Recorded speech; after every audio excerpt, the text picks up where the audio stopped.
ये है बहरीन, दुनिया के अमीर तरीन कंट्रीज जैसे कि यूएई, कतर और सऊदी अरब में घिरा हुआ एक बहुत ही छोटा सा कंट्री।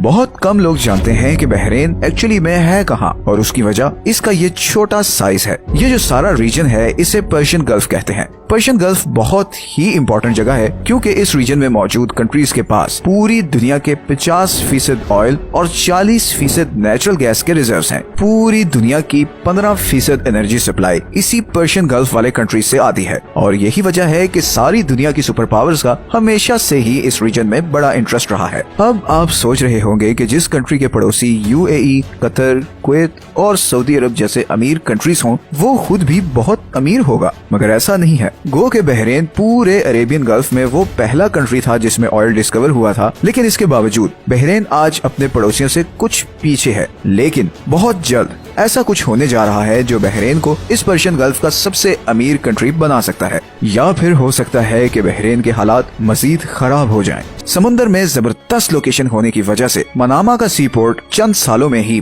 पूरे पर्शियन गल्फ पर छा गया। 20वीं सदी के शुरू तक बहरीन बसरा, कुवैत और मस्कत के सी पोर्ट की सारी ट्रैफिक अपने पास खींच चुका था। इंडिया और ईरान से बड़ी तादाद में बिजनेसमैन बहरीन आकर आबाद होना शुरू हो गए थे, और बहुत जल्द बहरीन एक ट्राइबल सोसाइटी से ट्रेडिंग जायंट बन चुका था। जून 1932 में बहरीन में ऑयल के रिजर्व्स डिस्कवर हुए, जिसकी वजह से वो ब्रिटेन की आंख का तारा बन गया, क्योंकि बहरीन पूरे अरेबियन गल्फ में वो पहला कंट्री था जिसमें ऑयल डिस्कवर हुआ था। और फिर 1935 तक Bahrain 25,000 ton oil barrels Japan भेज रहा था। सिर्फ 10 सालों में बहरीन पर्शियन गल्फ में ब्रिटेन का एडमिनिस्ट्रेटिव सेंटर बन चुका था। बहरीन में लाखों डॉलर्स आ रहे थे और हालात आहिस्ता आहिस्ता बदल रहे थे। फिर 1971 में जब ब्रिटेन ने सारे गल्फ कंट्रीज के साथ ट्रीटी खत्म की तो बाकी अरब कंट्रीज की तरह बहरीन भी एक इंडिपेंडेंट कंट्री बन गया, और आज बहरीन यूएन की एक रिपोर्टिंग के मुताबिक अरब वर्ल्ड की फास्टेस्ट ग्रोइंग इकोनॉमी है। इकोनॉमिक इंडेक्स ऑफ फ्रीडम के अकॉर्डिंग भी बहरीन पूरे मिडिल ईस्ट में वो अकेला कंट्री है जहाँ पर बिजनेसेस पर सबसे कम रिस्ट्रिक्शंस हैं। लेकिन इतनी फेवरेबल परफॉर्मेंस के बावजूद आखिर क्या वजह है कि बहरीन दुबई, अबू धाबी या कतर की तरह अमीर नहीं? असल में इसका एक बहुत बड़ा रीजन है बहरीन का सोशियो पॉलिटिकल सिस्टम। बहरीन की पॉपुलेशन का 52% फॉरेनर्स हैं और सिर्फ 48% बहरीनी नेशनल्स हैं। मगर ऐसी सिचुएशन तो आपको यूएई या कतर में भी नजर आएगी, जहां पर सिर्फ 10 से 20% लोकल पॉपुलेशन है और बाकी 80 से 90% फॉरेनर्स हैं। तो बहरीन के केस में डिफरेंस क्या है? अब यहीं पर वो सबसे इंटरेस्टिंग और इम्पोर्टेंट पॉइंट आता है जो बहरीन को बाकी सारे मिडिल ईस्ट से यूनिक बनाता है। असल में बहरीन की 70% आबादी शिया मुस्लिम्स हैं, मगर बहरीन को रूल करने वाली अल खलीफा फैमिली सुन्नी मुस्लिम्स हैं। इसी डिवीजन को ईरान ने कई दफा एक्सप्लॉइट करने की कोशिश की है। जैसे 1969 में ईरान ने यूएन में बहरीन पर अपना क्लेम किया था, मगर तब क्योंकि बहरीन ब्रिटेन का हिस्सा था इसलिए उसे ये क्लेम वापस लेना पड़ा। फिर 2007 में आयतुल्लाह खामनाई के एडवाइजर ने ये स्टेटमेंट दी कि ईरान को चाहिए कि बहरीन को अपना प्रोविंस बनाकर ईरान में शामिल कर ले। इस तरह कई दफा ईरान बहरीन से रिलेटेड ऐसी स्टेटमेंट्स दे चुका है।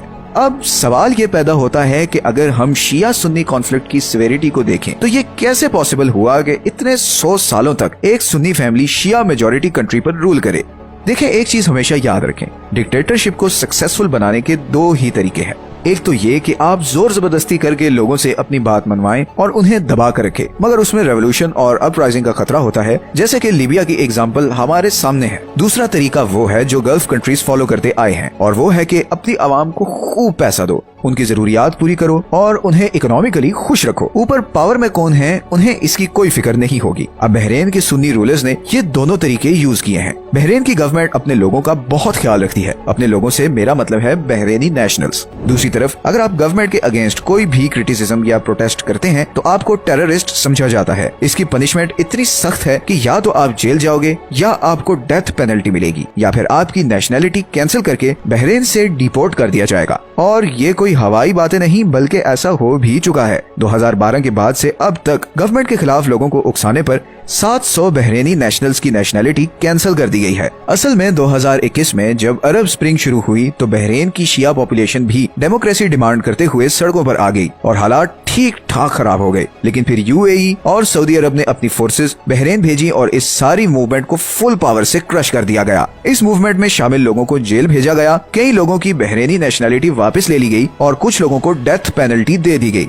बहरेन की इकोनॉमी असल में फॉरेनर्स चलाते हैं, जिनमें पाकिस्तानी, इंडियंस, बंगाली, फिलिपिनोस, ईरानी और ब्रिटिशर्स शामिल हैं। बहरेन की 75% इनकम ऑयल एक्सपोर्ट से आती है और इस इनकम पर सबसे बड़ा बोझ है बहरेनी नेशनल्स को दी जाने वाली फैसिलिटीज और सब्सिडीज। और दूसरी ही तरफ पिछले 10 सालों से ऑयल की प्राइस लगातार गिर रही है, जिसकी वजह से बहरेन के रेवेन्यूज भी गिरते जा रहे हैं। And on top of this, Bahrain के ऑयल रिजर्व्स बहुत तेजी से खत्म हो रहे हैं। बल्कि बहरेन और ओमान पूरे गल्फ में वो 2 कंट्रीज हैं जिनके ऑयल और गैस रिजर्व्स अगले 10 सालों में बिल्कुल खत्म हो सकते हैं। तो एक तरफ आपकी इनकम नहीं बढ़ रही, दूसरी तरफ आपका एक्सपेंस सेम है और तीसरी तरफ आपके रेवेन्यू सोर्सेज बहुत जल्द एग्जॉस्ट होने वाले हैं। और चौथी तरफ अगर आपने अपनी सब्सिडीज कम की और इनकम बढ़ाने के लिए टैक्सेस लगाए तो पहले से ही भरी बैठी शिया मुस्लिम पॉपुलेशन फट पड़ेगी। उन्हें इस वक्त एक ही चीज खामोश रखे हुए है और वो है बहरेनी सिटीजनशिप के बेनिफिट्स। जिस दिन ये बेनिफिट्स कम होना शुरू हो गए, उस दिन बहरेन के रूलर्स के लिए खतरे की घंटी बज जाएगी। बहरेन के लिए इकोनॉमिक फेलियर का मतलब पॉलिटिकल फेलियर होगा। लेकिन इस सब गंगा जल में फंसी बहरेनी सरकार को कुदरत की तरफ से 2 बहुत बड़े गिफ्ट मिले हैं। 2018 में बहरेन के पास इस रीजन में 8 बिलियन बैरल्स के शेल ऑयल रिजर्व्स डिस्कवर हुए हैं और 4 साल बाद ही 2022 में अल जौबा और अल जौफ के पास नेचुरल गैस के भी 2 बहुत बड़े रिजर्वॉयर्स डिस्कवर हुए हैं। इन डिस्कवरीज ने पूरे मिडिल ईस्ट में एक हलचल मचा दी है। दुनिया की बड़ी बड़ी कंपनीज एक्सट्रैक्शन के लिए बहरेन से डील्स करना चाह रही हैं। ये ऑयल और गैस रिजर्व्स इतने ज्यादा हैं कि अगले 40 सालों तक बहरेन इनसे अपनी डोमेस्टिक और एक्सटर्नल नीड पूरी कर सकता है। यहाँ पर सिर्फ एक प्रॉब्लम ये है कि किसी भी ऑयल रिजर्व को एक्सट्रैक्ट करने की कॉस्ट सेम नहीं होती, और ये तो है भी शेल ऑयल, मतलब ये समंदर में पत्थरों के काफी नीचे है। इस चार्ट में आप देख सकते हैं कि डिफरेंट तरह के ऑयल को एक्सट्रैक्ट करने की डिफरेंट कॉस्ट होती है। शेल ऑयल को एक्सट्रैक्ट करना नॉर्मल ऑयल से काफी ज्यादा एक्सपेंसिव होता है और अगर बहरेन को इस एक्सट्रैक्शन को प्रॉफिटेबल बनाना है तो उसे ये उम्मीद रखनी होगी कि ग्लोबल मार्केट में ऑयल बैरल की प्राइस हर सूरत $60 से ऊपर रहे। दूसरा, इन रिजर्व्स को फुली एक्सट्रैक्ट करते हुए भी कुछ साल लग जाएंगे और उस सारे अरसे में बहरेन को चाहिए कि अपनी इकोनॉमी डाइवर्सिफाई करे, सिर्फ ऑयल पे डिपेंडेंट होकर ना रहे। इनकम टैक्सेस इंट्रोड्यूस करवाए जाएं और लोगों को ये आजादी दी जाए कि वो गवर्नमेंट पर क्रिटिसाइज कर सकें ताकि उनमें फ्रस्ट्रेशन बिल्ड ना हो।